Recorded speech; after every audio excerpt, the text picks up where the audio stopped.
इसी बीच शुरू कर लेते बड़ी खबर का। लखनऊ से बड़ी खबर है। जुम्मे की नमाज के बाद प्रदर्शन का मामला सामने आया। यूपी में कुल 136 लोगों की गिरफ्तारी हुई है। अब तक 136 लोगों को अरेस्ट किया जा चुका है। सहारनपुर में अब तक 45 लोग गिरफ्तार हुए। प्रयागराज की बात की जाए तो 37 लोग गिरफ्तार हो चुके हैं। हाथरस की बात की जाए तो 20 लोगों की गिरफ्तारी हो चुकी है। अलग अलग संभागों की हम बातें आपको बता रहे हैं, जहां पर अलग अलग संभाग में जिस तरीके से स्थितियां बद से बदतर हुई है और वहां पर गिरफ्तारियों का जो सिलसिला है वो भी साफ तौर पर अब देखने को मिल रहा है। प्रयागराज में 37 लोग गिरफ्तार हो चुके हैं। अलग अलग जिलों में कल स्थिति बद से बदतर हो गई। जुम्मे की नमाज के बाद जो है प्रदर्शनकारियों ने हमला किया, पथराव वाली स्थिति हुई। जिस तरीके से बीजेपी के पूर्व प्रवक्ता नुपुर शर्मा ने अपना बयान दिया, अब कहीं ना कहीं उनके बयान को लेकर जो है आक्रोश जनता में साफ तौर पर देखने को मिल रहा है। एक पक्ष को काफी ज्यादा ठेस लगा है, जिसकी बात जो है हर जुम्मे की नमाज के बाद इस तरह की स्थितियां बनती जा रही है। तो प्रयागराज में अब तक 37 लोगों की गिरफ्तारी हो चुकी है। लगातार स्पेशल टीम का गठन भी हो चुका है। स्पेशल टीम जो है लगातार सीसीटीवी फुटेज खंगाली और उसी सीसीटीवी फुटेज के आधार पर जो है और भी लोगों की तलाश जारी होगी। बता दें कि जुम्मे की नमाज से पहले तमाम व्यवस्थाएं की गई थी और खुद सीएम योगी आदित्यनाथ ने भी अब पूरे निर्देश दे दिए हैं कि इस तरह की हरकत को बर्दाश्त नहीं किया जाएगा और सख्त से सख्त एक्शन अब लिया जाएगा। तो एक्शन मोड में है पुलिस प्रशासन। सीएम योगी आदित्यनाथ भी देर रात तक उन्होंने अधिकारियों को निर्देश दिया है कि अब अपने हिसाब से जो है कार्रवाई को अंजाम दे सकते हैं। तो सहारनपुर में भी इस तरह की चीजें देखने को मिली। 45 लोगों को गिरफ्तार किया गया। प्रयागराज में 37 लोग गिरफ्तार हो चुके हैं, उनसे भी अब पूछताछ जारी है।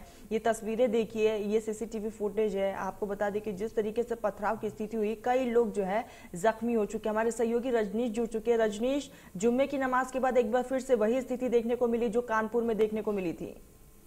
आपने सही फरमाया।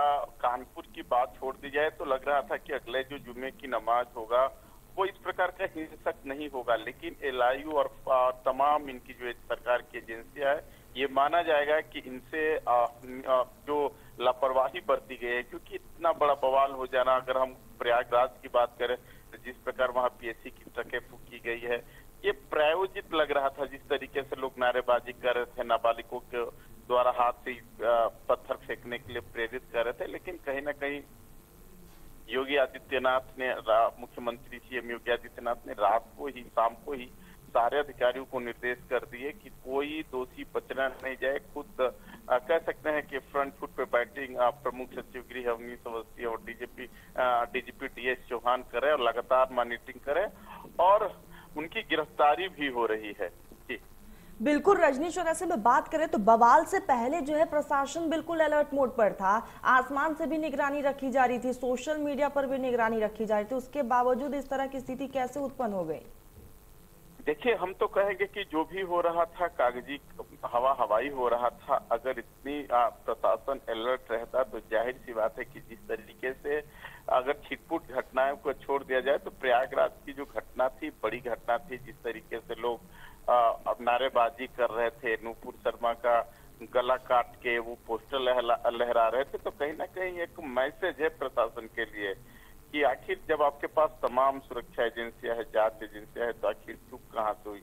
लेकिन मैं आपको एक बात बता दूं कि जो एक सोशल मीडिया पे लगातार चल रहा था कि भले 43 डिग्री का तापमान हो, लेकिन बाबा रात को शिमला बना देंगे, क्योंकि कानपुर में जो छापेमारी गिरफ्तारी हुई थी, जो पुलिस का एक वीडियो वायरल हुआ था, उन लोगों को पीटते हुए जो उस विवाद में शामिल रहे, तो उस तरीके से लगातार रात भर चर्चा रही कि रात को यूपी पुलिस शिमला बना देगी। और शिमला के लिस्ट में सबसे ऊपर प्रयागराज का था, सहारनपुर का था। हालांकि अभी तक कोई ऐसी वीडियो नहीं आई है, लेकिन जैसे ही कोई वीडियो पुलिस कार्रवाई की आती है तो हम अपने दर्शकों को सबसे पहले दिखाने की कोशिश। बिल्कुल रजनीश, और रजनीश लगातार सीएम योगी आदित्यनाथ भी देर रात तक इस पूरे हादसे पर, जिस तरीके से घटनाएं हुई है उस पर लगातार अलर्ट मोड पर है। उन्होंने तमाम आला अधिकारियों को निर्देश दे दिए कि अब अपने हिसाब से एक्शन ले सकते हैं। क्या कुछ निर्देश दिए गए इसमें? और निर्देश में साफ था कि दोषी बचने न पाए। अगर कोई दोषी है, तमाम इस समय वीडियो फुटेज, जो आपने शुरू में ही कहा कि ड्रोन कैमरे की निगरानी, उन लोगों की तस्वीर आ गई है और कानपुर में उन दंगाइयों की तस्वीर चस्पा किया गया था। ऐसे भी उम्मीद की जा रही है कि प्रयागराज में भी पुलिस की जोरदार कार्रवाई होगी, जो दोषी होंगे। हालांकि पुलिस क्या कार्रवाई करती है, लेकिन शुरू में ही शासन ने मंशा बता दिया कि अगर इस प्रकार के बवाल में, दंगा में अगर लोग शामिल है तो उन पर एनएसए और गैंगस्टर लगाया जाएगा। जी बिल्कुल रजनीश, नजर बनाए रखिएगा रजनीश, आगे भी लगातार आपसे अपडेट लेंगे। फिलहाल तमाम जानकारी के लिए रजनीश आपका बहुत बहुत शुक्रिया। तो आपको बता दें कि लगातार जो है CM Yogi Adityanath alert mode पर, एक्शन मोड में है यूपी पुलिस, और ऐसे में यूपी के कुल 136 लोगों की जो है गिरफ्तारी हो चुकी है। जुम्मे की नमाज के बाद प्रदर्शन का पूरा मामला सामने आया है और सहारनपुर में अब तक 45 लोगों की गिरफ्तारी हुई है। अलग अलग जिलों की बातें हम आप तक बता रहे हैं।